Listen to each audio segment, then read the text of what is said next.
Hi అండి, నేను మీ రాజీ. ఈరోజు హంసల్దీవి వెళ్తున్నామండి. అవనిగడ్డ నుంచి 21 కిలోమీటర్లండి హంసల్దీవికి. కోడూరు నుంచి 8 కిలోమీటర్లండి. ఇంక అవనిగడ్డ నుంచి పాలకాయ తిప్ప బస్సులు ఉంటాయండి. టైం టు టైం బస్సులు ఉంటాయి. మన కోడూరు నుంచి వెళ్ళాలంటే ఆటోలు కట్టుకుని వెళ్ళాలండి.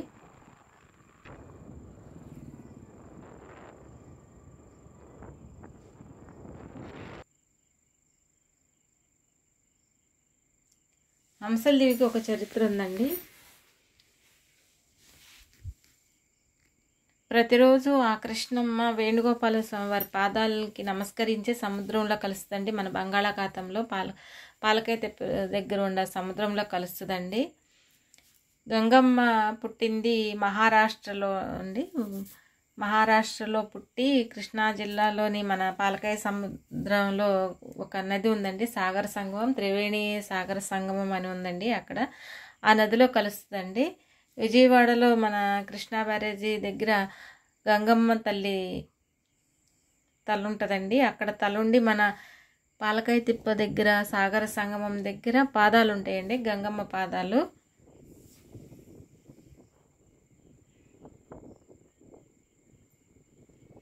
ఇది మన హంసల్దీవి నది అండి.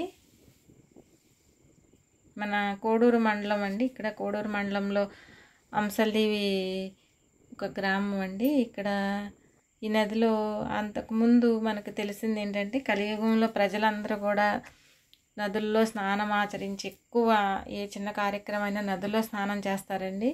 మన పుష్కరాలని ఎవరైనా కార్యక్రమాలు క్రతువులు చేసుకున్నప్పుడు కూడా మన సముద్రంలో కాకుండా నదుల్లోనే ఎక్కువ స్నానం చేస్తారండి. 99% వాళ్ళ యొక్క పాపకర్మ ఫలాలన్నీ స్నానాలు చేసి నదుల్లో వదులుతున్నారని చెప్పి మురికైపోయాను, పాపం అంతా సముద్రం అంతా నదులన్నీ కలుషితం అయిపోయినాయి అని చెప్పి మన గంగమ్మ వెళ్ళి విష్ణుమూర్తికి నమస్కరించి ఇలా జరుగుతుందని చెప్పినప్పుడు విష్ణుమూర్తి మన కలియుగంలో ఉన్న నదులన్నింటిలో నువ్వు స్నానం ఆచరించి ఎక్కడైతే వచ్చి నువ్వు చివరగా స్నానం చేస్తున్నప్పుడు అంశగా తెల్లగా తెలుపు అంటే మంచిది కదండి. పాపం అంటే నలుపు, తెలుపు అంటే మంచిది కనుక ఎక్కడైతే తెల్ల రూపంలో నువ్వు అంశగా మారతావో అక్కడ నువ్వు హంసల్దీవిగా మారి మన నీలో అదంతా కలుషితం మొత్తం పోయి నీకు ఎటువంటిది ఉండకోకుండా నువ్వు మంచిగా ప్రవహిస్తావని చెప్పేసి విష్ణుమూర్తి గంగమ్మకు తెలియజేస్తాడంటండి. అప్పుడు సాక్షాత్తు ఆ హంసల్దీవి నదుల్లోనే దేవతలు కూడా వచ్చి స్నానం ఆచరించారని చెప్పి ఒక పేరుందండి. ఆ నదుల్లో స్నానం ఆచరించి వెళ్ళి దేవతలు సహితం అక్కడ ఒక గుడి కడదామని చెప్పేసి నిర్మించారండి, ఒక దేవాలయాన్ని. ఆ దేవాలయాన్ని నిర్మిస్తున్నప్పుడు గోపురం కట్టినప్పుడు తెల్లవారుతున్నప్పుడు వాళ్ళు ఎవరో వస్తున్నారనే వినికిడితో వాళ్ళు ఎటు వెళ్లకుండా శిలలుగా మారిపోయారంటండి. ఆ శిలలు కూడా మనకు గుడి దగ్గరికి లోపలికి వెళ్తుంటే కుడి చేతి వైపున ఉంటారండి వాళ్ళు. అప్పుడు గుడి నిర్మాణించింది కూడా పల్లవులు, చోళ్ళండి. అప్పుడు వచ్చి ఇంకా ఆ రోజుల్లోనే అంతంత కట్టడాలంటే ఏంటి, ఆ కట్టడాలు లిపి ఆ స్తంభాల మీద పెద్ద పెద్ద రాతి స్తంభాలండి. అవి అసలు తీసుకొచ్చి కట్టడానికి కూడా అవకాశం లేనటువంటి రోజుల్లో పల్లవులు, చోళులు కూడా ఆ పెద్ద దేవాలయాన్ని నిర్మించారండి. అది అక్కడ లిపి కూడా వాళ్ళదేనండి. పల్లవులు, చోళులు దానికి అప్పుడు గుర్తించారు. 1917 నుంచి కూడా అక్కడ పూజలు ఆ గ్రామస్తుల చేత పూజలు నిర్వహించబడ్డారండి. అక్కడ 1977లో కూడా పెద్ద ఉప్పిన వచ్చి పెద్ద ప్రళయం జరిగినప్పుడు కూడా ఆ గుడిలో చాలామంది కూడా ప్రాణాలు కాపాడుకున్నారని చెప్పి చెప్పుకుంటారండి. అక్కడ గుడి నిర్మించినప్పుడు పశ్చిమ గోదావరి జిల్లాలో కాకరపర్తి అనే గ్రామంలో ఒక భూస్వామి వెంట కాకర చెట్టు కింద కృష్ణయ్య ఉన్నాడని చెప్పేసి నల్లరాతి విగ్రహాన్ని తీసుకొచ్చి ఇక్కడ ప్రతిష్ఠించారండి. పల్లవులు, చోళులు ఆ రోజుల్లో నిర్మించారని నమ్మకం ఉందండి. అక్కడ మాఘ పౌర్ణమి రోజున ఇక్కడ కళ్యాణం చేస్తారండి. రుక్మిణి సహిత సంతాన వేణుగోపాల స్వామి అని చెప్పేసి అక్కడ బాగా ప్రసిద్ధి అండి. మాఘమాసం రోజున శుక్లపక్షమి రథసప్తమి రోజు నుండి అక్కడ యజ్ఞాలు హోమాలు అన్నీ చేస్తారండి. అదే మాసంలో చతుర్దశి శుక్లపక్ష చతుర్దశి రోజు రేత్రిపూట కళ్యాణం చేస్తారండి. అక్కడ సత్యభామ రుక్మిణి సత్యభామ సహిత వేణుగోపాల స్వామి వారి కళ్యాణం చేస్తారండి.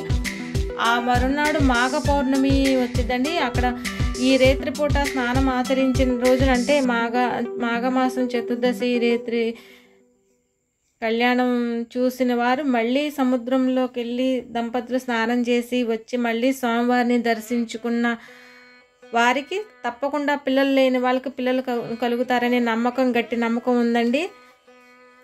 అదే రోజు కూడా గుడి సంబరం కూడా బాగా జరుగుద్దండి. ఎంతమంది వస్తే అంతమందికి లేదు అనకుండా భోజనాలు పెద్ద ఎత్తున పెట్టడం జరుగుతుందండి. అదే రోజున బాగా చాలా గొప్పగా జరుగుద్దండి. దేవాలయం చుట్టూతా కూడా చాలా రాతి విగ్రహాలు కూడా మనకి బయట లోపల కనిపిస్తూ ఉంటాయండి. అక్కడ రాజలక్ష్మి అమ్మవారు ఉంటారు.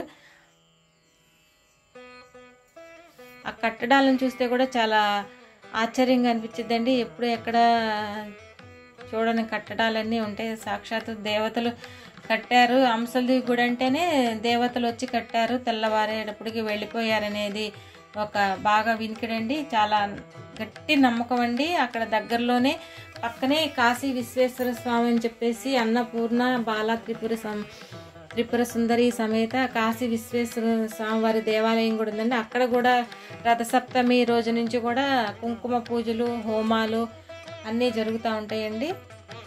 1919 నుంచి ఇక్కడ ఆ అర్చకుల చేత పూజలు చేపిస్తారని చెప్పేసి ఉందండి శివాలయం దగ్గర.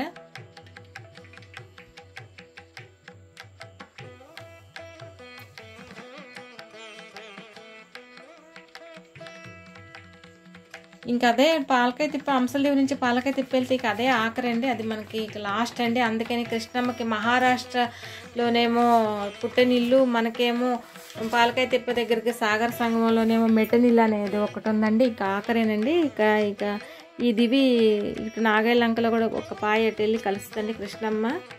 మనకి సముద్రం పక్క నుంచి వెళ్ళిద్ది. ఇక్కడ సాగర సంగమంలో స్నానం ఆచరించేటప్పుడు చాలా జాగ్రత్తగా ఉండాలండి. అక్కడ ఊబులు అన్నీ కూడా ఉంటాయి.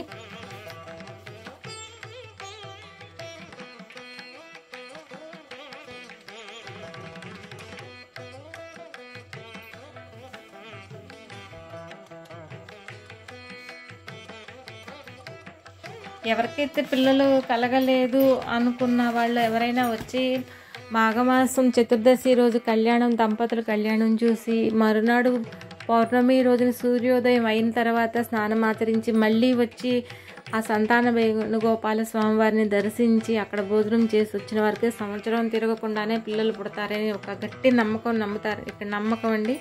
అందరికీ చాలా బాగుంటుందండి. ఇక్కడ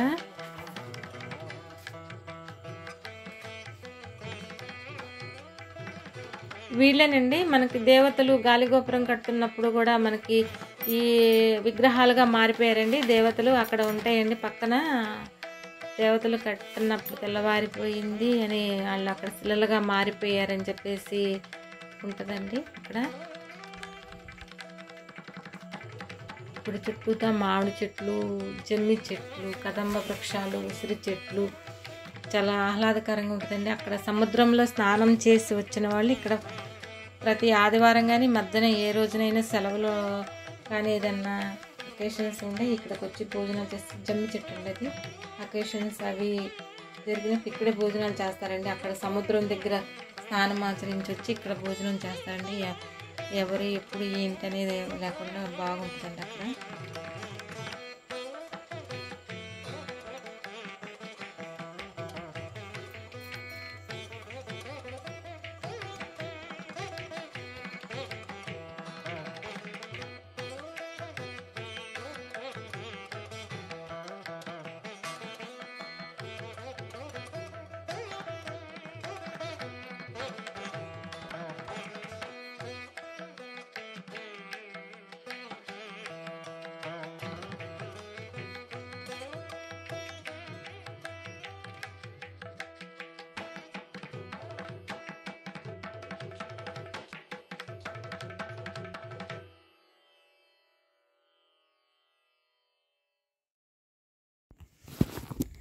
ఈ ఆంజనేయ స్వామి వాళ్ళు కట్టించారని చెప్పి దేవతలు నిర్మించిందే అని అంటారండి. ఆ శిలలు, ఆ దేవాలయం, ఆ గోపురము, ఆ ధ్వజస్తంభము ఎప్పుడు కట్టారు, ఏంటి, అసలు ఇదంతా ఎలా జరిగింది అనేది ఉంటుందండి. అసలు ఆ స్తంభాలు లోపలైతే ఆశ్చర్యంగా ఉంటుందండి. నల్ల రాయితలతో కట్టే స్తంభాలండి అవి. అదే గోపురం అండి. అక్కడ కడుతున్నప్పుడే తెల్లవారిపోయిందని సగంలో నిర్మించి ఆగేసిన శిలలుగా మారిపోయారనేది ఉంటుందండి అక్కడ.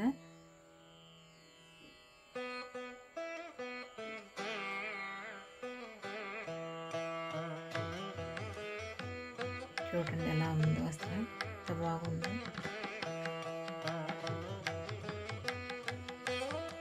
మాఘపౌర్ణమి రోజున ఇసుకేస్తే చాలానంత మంది వస్తారండి ఇక్కడికి. మనం చూస్తే ఆశ్చర్యపోతాము. అసలు అంతమంది ఎక్కడెక్కడి నుంచో వస్తారండి ఇక్కడ.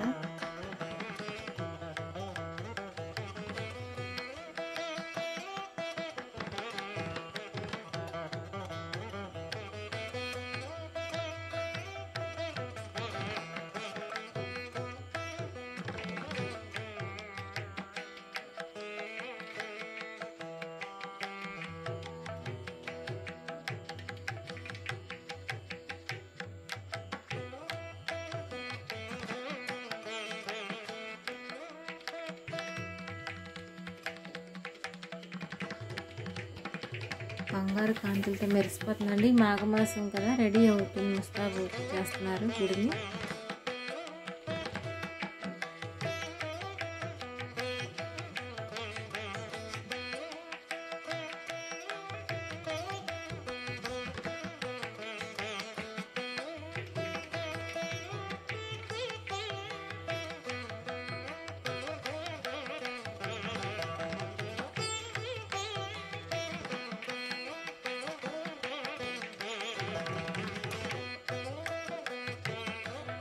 అదిగోండి సెమీ వృక్షం. అది సెమీ వృక్షం గురించి మీకు తెలిసే ఉంటుందండి. విరాట్ రాజు కొలువులో కౌరవులు పంపించేసినప్పుడు పాండవులు వెళ్ళి అజ్ఞాతవాసం చేస్తారండి. అప్పుడు ఈ జమ్మి వృక్షం పైనే దుస్తులు, వాళ్ళ యొక్క ఆయుధాలు ఈ చెట్టు మీదే పెట్టి వాళ్ళు విరాట్ రాజు కొలువులు అజ్ఞాతవాసం చేస్తారని వినికిడండి. అజ్ఞాతవాసం పూర్తయిన తర్వాత సెమీ వృక్షానికి దండం పెట్టుకుని వచ్చి వాళ్ళ రాజ్యాలకు వెళ్తారండి. అందుకని విజయదశమి రోజున సెమీ పూజ కూడా చేస్తారండి. సెమీ వృక్షం కూడా పూజ చేస్తారు. ఇంతటి శత్రువులైనా కూడా నాశనం చేస్తుంది అని ఒక గట్టి నమ్మకం అండి సెమీ వృక్షం.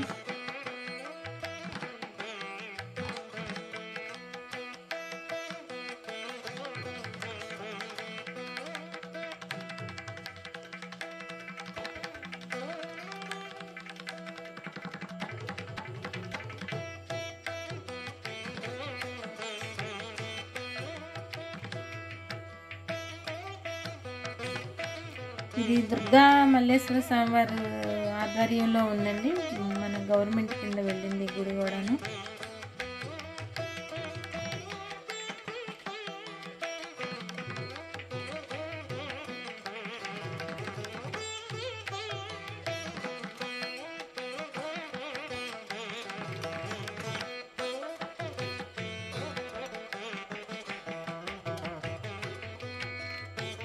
చాలా విశిష్టత ఉందండి ఈ గుడికి. చాలా మంచి నమ్మకమైన గ్రామం కూడా అండి. ఆ వేణుగోపాల స్వామి వారిని అంశలదేవిలో ఉన్న గ్రామస్తులు చాలా బాగా కొలుస్తారు.